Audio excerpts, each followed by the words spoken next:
Jangan lupa subscribe YouTube channel Metro TV News dan jangan lupa nyalakan notifikasinya.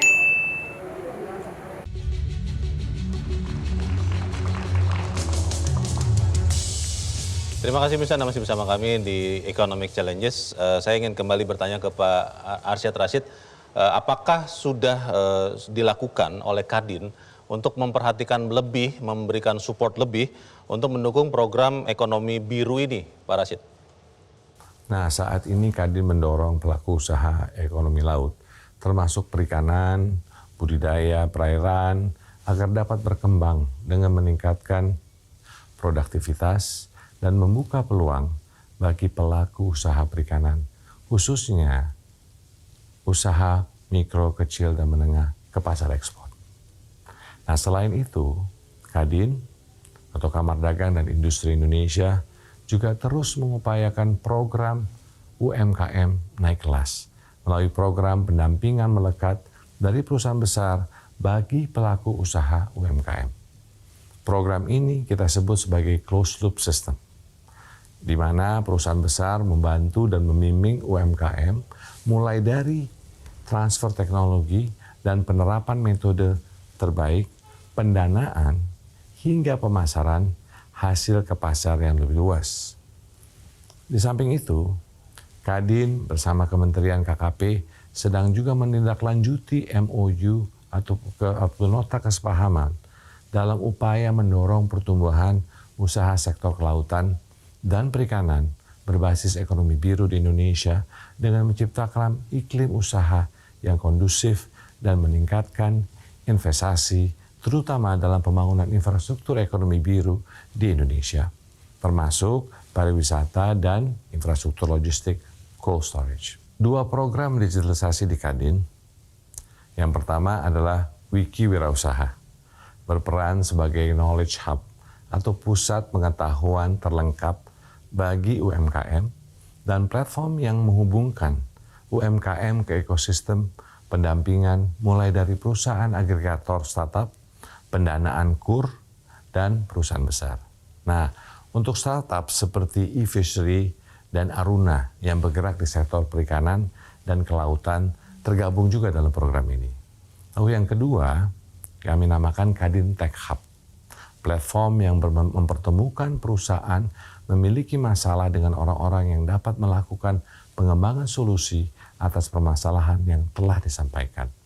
Platform ini dapat digunakan oleh perusahaan termasuk UMKM yang bergerak di ekonomi biru yang ingin meningkatkan produktivitas menggunakan teknologi I4.0 ataupun industri 4.0 seperti IoT, AI, dan robotik, dan juga automation. Tentunya meningkatkan produktivitas dapat membantu perusahaan tersebut untuk meningkatkan hasil dan mengurangi biaya. Nah, kembali ke jawaban atas pertanyaan sebelumnya, bahwa potensi ekonomi biru Indonesia sangatlah besar. Di satu sisi, kita memiliki potensi ekonomi yang besar di sektor digital, dengan valuasi sebesar lebih dari 4.000 triliun pada tahun 2030. Programnya tentu sudah mempertimbangkan visi Indonesia Emas tahun 2045 untuk menjadikan Indonesia ekonomi terbesar keempat di dunia. Pak Sarwono, dulu kita sempat dikenal juga Pak dengan beberapa perusahaan yang mengolah hasil laut. Ada eksportir udang yang sempat juga terbesar di dunia. Tapi belakangan kan kita makin jarang ya melihat optimalisasi itu di Indonesia. Sebetulnya penyebab utamanya apa, Pak Sarwono? Karena proses ekonominya ya, itu tidak menjamin kesinambungan atau keberlanjutan gitu. Persisnya bagaimana, Pak? Usaha itu dibesarkan dengan tidak memperhitungkan akibat-akibat yang negatif. Oke. Gitu. Jadi mungkin karena kurang tahu ya hal-hal yang bersifat jangka panjang gitu. Sehingga ketika ada produksinya anjlok, mereka sendiri bingung, nggak ngerti kenapa gitu. Gitu. Oke. Nah, padahal kalau kita lebih katakanlah memahami perilaku alam. Ya toh? Kita bisa menyesuaikan diri dengan alam begitu ya. Supaya kita punya pendapatan juga bisa lebih berlanjut. Iya. Nah, sayangnya manusia itu kelakuannya nggak begitu. Kita tidak merawat dan tidak menghormati alam. Oke. Ya, semua kebijakan kita itu adalah kebijakan yang istilahnya antroposentris, ya, berpusat pada manusia. Iya. Gitu. Nah, sehingga alam tuh kita injak-injak. Oke. Ya. Nah, akibatnya kemudian kita nggak bisa dapat apa-apa lagi dari alam.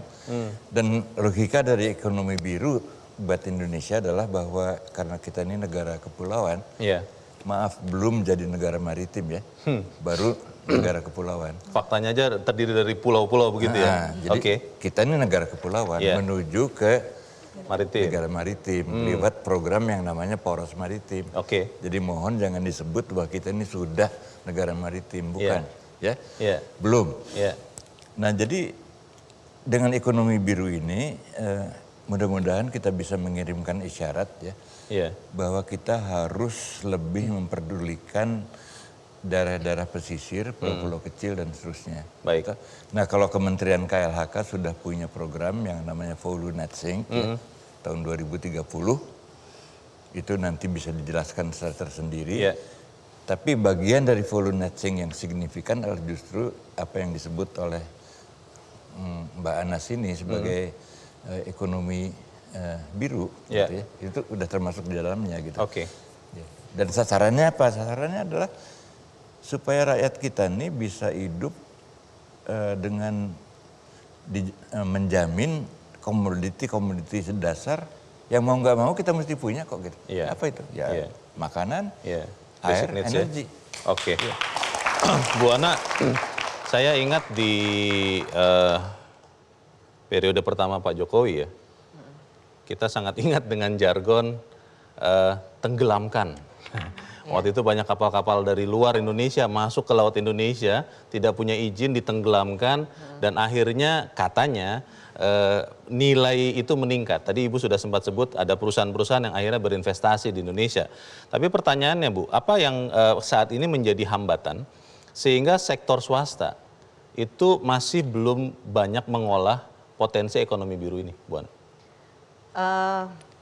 Mungkin karena ini, yaitu tadi informasi. Jadi memang informasi tentang seharusnya atau potensi-potensi apa sih gitu yang bisa dikelola atau yang bisa dikelola untuk sebagai sumber ekonomi, untuk sebagai sumber investasi. Selama ini kan orang hanya taunya ngambil ikan. Padahal turunan dari hanya sekedar mengambil ikan setelahnya, proses setelahnya, sesudahnya. Pasca produksi, terus kemudian bagaimana infrastrukturnya itu dan sebagainya itu mungkin belum menjadi perhatian atau mungkin informasi yang didapatkan juga kurang. Tapi sebetulnya peta potensi itu sudah ada belum Bu? Maksudnya katakanlah misalnya saya terus terang awam dengan laut ini Bu.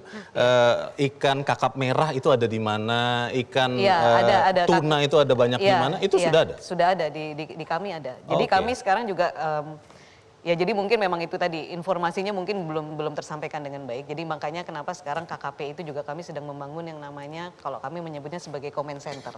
Comment center itu nanti semua data yang terkait dengan laut baik perikanan maupun sumber-sumber daya ke laut. Kan sumber daya laut itu nggak hanya ikan kan, banyak yang lain.